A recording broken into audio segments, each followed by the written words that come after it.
Trovo questa esperienza un'ottima opportunità e una grande occasione, soprattutto per noi amministrativi che siamo abituati a lavorare all'interno degli uffici e sulle scrivanie, un'opportunità di vedere e toccare con mano che cosa il nostro lavoro in qualche modo produce. Mi capita spesso di fare giri in porto, sopralluoghi, visitare i terminal, però da questo punto di vista si ha una prospettiva molto più operativa, diversa e interessante. Sono stata colpita anche dalle spiegazioni tecniche che abbiamo avuto modo di ascoltare durante la visita in battello. Oggi partecipo volentieri a questa iniziativa perché non avevo mai visto il porto di Genova, né da terra né da mare, è molto grande, molto interessante, mi ha stupito principalmente la parte dei cantieri navali.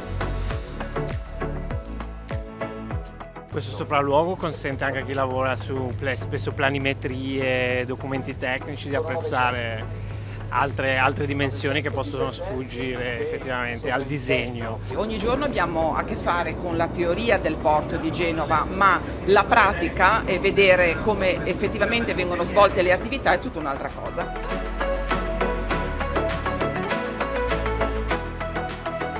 Vedere la nuova diga foranea di Genova in rapporto alla vecchia diga foranea, vedere effettivamente come verrà ampliato lo spazio di manovra delle navi è una cosa che sulla carta non si vede.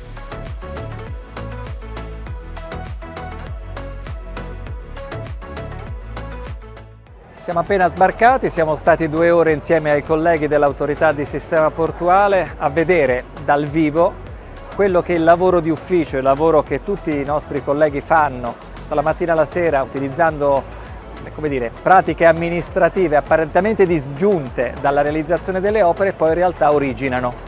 Dalla carta al calcestruzzo, ai dragaggi, alle banchine, ai capannoni, alle nuove opere, ai ponti.